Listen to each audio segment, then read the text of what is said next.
कि speedy justice पाना सभी सिटीजन का अधिकार है। कोई भी एंटीसिपेटरी बेल, एग्जीक्यूशन और पोसेशन और आपके घर पे अगर बुलडोजर चल रहा है, कोई आपकी जमीन से आपको निकाल रहा है, वो सारे matter irrespective of any difficulty 2 दिन के अंदर कोर्ट के सामने आ जाएंगे। तो वो बेंच पर बस वो लागू होता था, लेकिन ऑनरेबल सीजीआई साहब ने पूरे सुप्रीम कोर्ट पर सर्कुलर जारी करके इसे लागू कर दिया और अपने पावर का इस्तेमाल किया है, जो कि बहुत ही अच्छा है। बहुत आत्मविश्वास बढ़ा और एडवोकेट के चेहरे पे आत्मविश्वास तो बढ़ ही रहा है। क्लाइंट्स को भी बहुत खुशी हो रही है, क्योंकि कई बार ऐसा होता है कि जो सीनियर एडवोकेट होते हैं ओरल मेंशनिंग के भी अपनी पूरी फीस रखते हैं।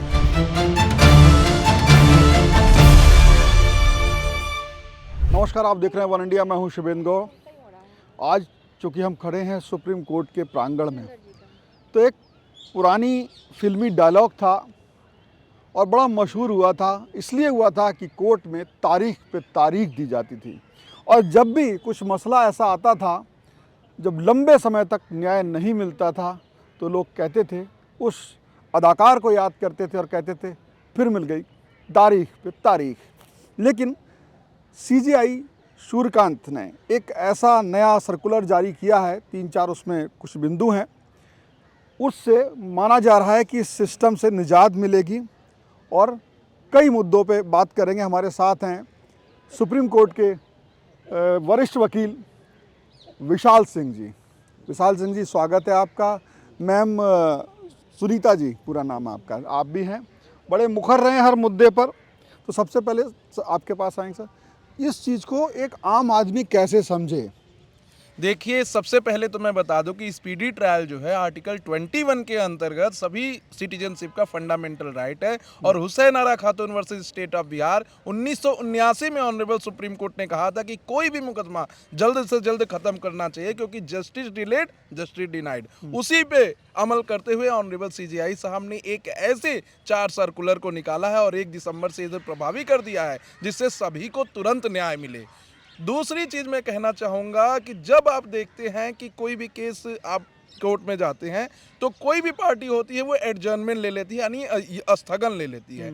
तो अब ऑनरेबल कोर्ट ने कह दिया है कि कोई भी स्थगन जब तक कि बहुत ही जरूरी कॉज ना हो, कि काउंसिल का तबीयत खराब है या कोई उसके घर में ऐसा डिमाइज हो गया है, तब तक आपको एडजर्नमेंट नहीं मिलेगा। तीसरा इन्होंने इसमें लाया है कि अब सीनियर एडवोकेट जो जाके मैटर्स को मेंशन करते थे कि हमारा मैटर के शब्द इस्तेमाल है, उसका क्या मतलब समझेगा? मौखिक रूप से जी, उसमें एक लिखा है कहीं भी मौखिक रूप से। जी, वही मैं बता रहा हूँ कि जो नए केसेस लगते थे उसको मेंशन करते थे मौखिक रूप से, जाके ओरल मेंशन जिसे कहा जाता है सुप्रीम कोर्ट में सीनियर एडवोकेट, उस पर भी रोक लगा दी है। और उस पर रोक लगाने का रीजन ये है कि कोई जो जूनियर एडवोकेट है उसको मौका मिले कोर्ट से बातचीत करने का और अपनी बात को रखने का, और कहीं ना कहीं प्रैक्टिस को सीखने का भी। चौथा चीज जो कि सबसे ज्यादा अहम माना जा रहा है, इसमें कहा गया है कि कोई भी एंटीसिपेटरी बेल, एग्जीक्यूशन और पोसेशन और आपके घर पे अगर बुलडोजर चल रहा है, कोई आपकी जमीन से आपको निकाल रहा है, वो सारे matter irrespective of any difficulty 2 दिन के अंदर कोर्ट के सामने आ जाएंगे। किसी को कहने की जरूरत नहीं होगी। 18 कॉज लिस्ट में ऐसे लिस्ट दे दिए गए हैं जो कि बहुत ही अर्जेंट मैटर होंगे, उसमें मेंशनिंग की भी आवश्यकता नहीं होगा। अगर कोई जेल में बंद है तो उसे तुरंत वहां से कोर्ट में, अगर सुप्रीम कोर्ट में जाएगा तो तुरंत उसका मैटर सुना जाएगा। अगर किसी का हैबियस कॉर्पस का केस है, हैबियस कॉर्पस का मतलब यह होता है किसी को जबरदस्ती डिटेन कर लिया गया है। कई बार पुलिस भी डिटेन कर लेता है, कई बार लड़कियों को माता पिता भी डिटेन कर लेते हैं, जैसे कोई वो लव अफेयर में होती हैं या किसी से प्यार करती हैं और वो पता चल जाता है, तो माता पिता भी उसे घर में बंधक बना लेती हैं। उसमें भी ऑनरेबल सुप्रीम कोर्ट का बहुत ही साफ सुथरा गाइडलाइन है कि ऐसे किसी भी 18 साल के ऊपर व्यक्ति को आप उसके कंसेंट के बिना कहीं भी डिटेन नहीं कर सकते। तो उसके लिए भी ऑनरेबल सुप्रीम कोर्ट के चीफ जस्टिस साहब ने कर दिया है कि ऐसे मैटर 2 दिन के अंदर ही कोर्ट में लग जाएंगे।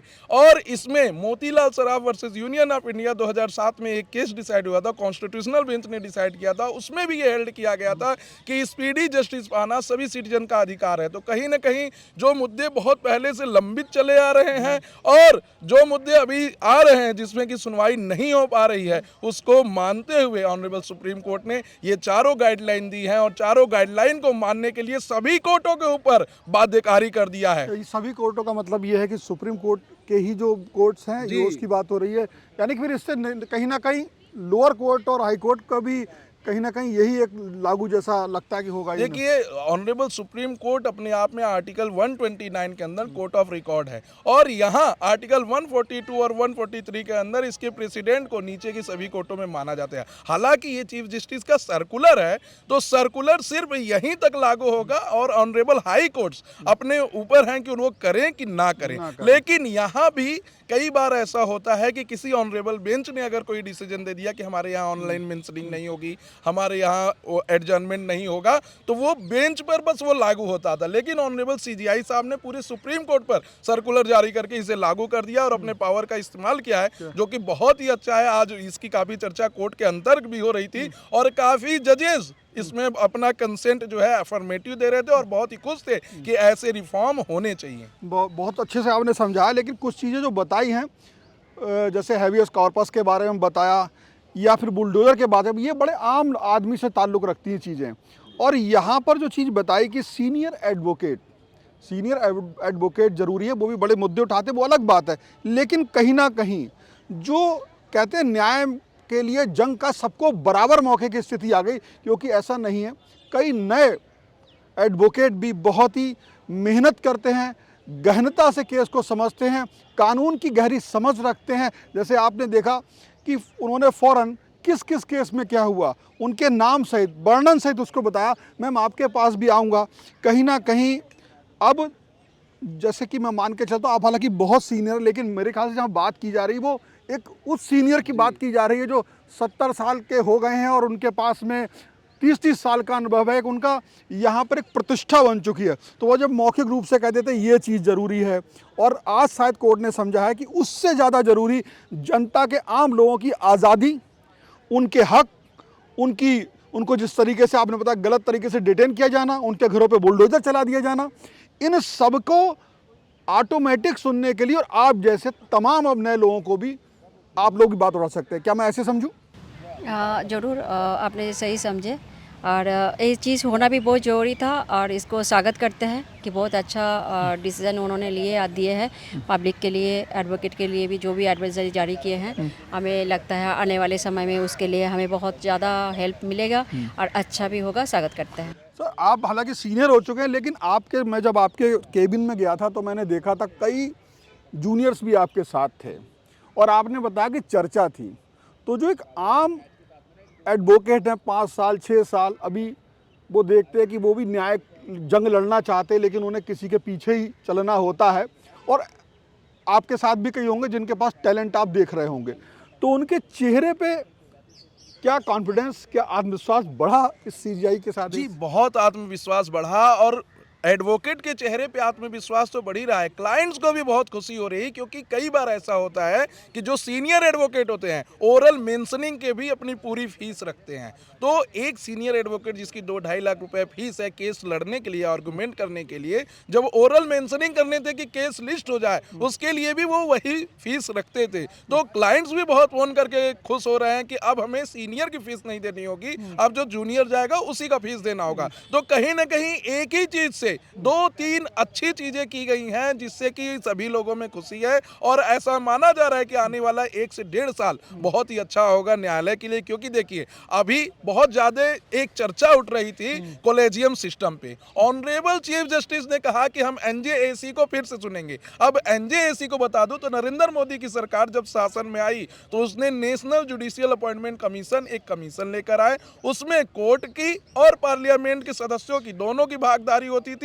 लॉ मिनिस्टर भी उसमें रहते थे, और वहां से ऐसे लोग जो अभी तक जुडिशरी के जगह पर नहीं पहुंच पाए, काफी काबिल होने के बाद भी उनको बैठाने की बात करी थी। तो अब वो भी केस ऑनरेबल सीजीआई साहब ने उठा लिया है, वो भी सुना जाएगा। जबकि इसको अमेंडमेंट के थ्रू लाया गया था, फिर कॉन्स्टिट्यूशनल बेंच ने इसको अमेंडमेंट को ही रद्द कर दिया था और कहा था कि ऐसे कोई चीज जो कंसल्टेशन को कंकरेंस में नहीं मानती है, हम उसको स्वीकार नहीं करेंगे। ये इंक्रोचमेंट होगा सेपरेशन ऑफ पावर का, ये इंक्रोचमेंट एनक्रोचमेंट होगा जुडिशरी की इंडिपेंडेंस का, जिसको कि ऑनरेबल सीजीआई ने मना किया है। अभी उस केस को जो डिसमिस हो चुका था उसको फिर से ओपन करा दिया है। तो अब न्याय में और न्याय की व्यवस्था में बहुत बड़े चेंजेस आ रहे 1 से 1.5 साल में होने वाले हैं और सबको इसके लिए तैयारी रखनी होगी, क्योंकि ऑनरेबल कोर्ट ने बहुत ही वाइड कर दिया है सारी चीज़ों को, और जो न्याय है वो कैसे अंतिम गरीब जनता तक पहुंचे उसको सुनिश्चित करने का काम किया है और सस्ता भी किया है, क्योंकि ये बिल्कुल सही बात आपने कही जी। बिल्कुल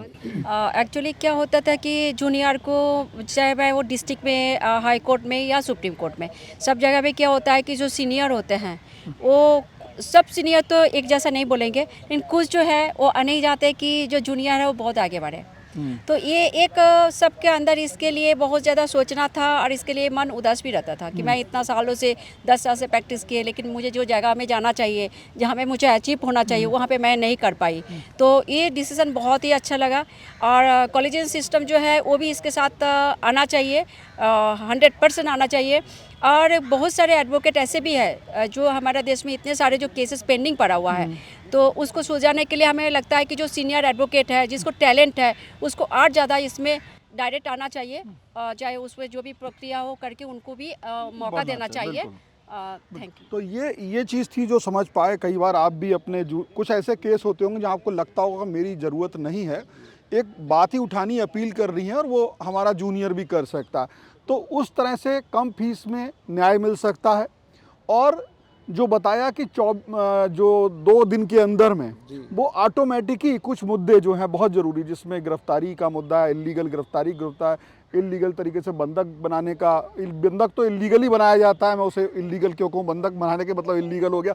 और कई ऐसी चीज़ें जहाँ पे आदमी की आज़ादी से जुड़ी मामले हैं या फिर इसका घर तोड़ने जैसी चीज़ें हैं, तो ये आएंगे। और सबसे अच्छी बात इसका परिणाम ये हुआ है कि जिस तरीके से विशाल सिंह जी ने कहा, मैम ने कहा कि सस्ता, सबके लिए न्याय, और आपके पास अब वकीलों को चुनने के लिए ज़्यादा वकील उपलब्ध हैं, तो आपके पास कहीं ना कहीं फीस चुनाव करने का भी मौका है।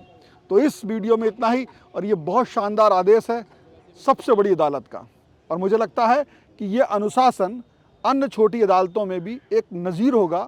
जैसा बताया, बाध्य नहीं है, लेकिन जब कोई बड़ा करता है तो छोटों को अपने आप लगता है कि ये होना चाहिए। बहुत बहुत धन्यवाद। Subscribe to One India and never miss an update. Download the One India app now.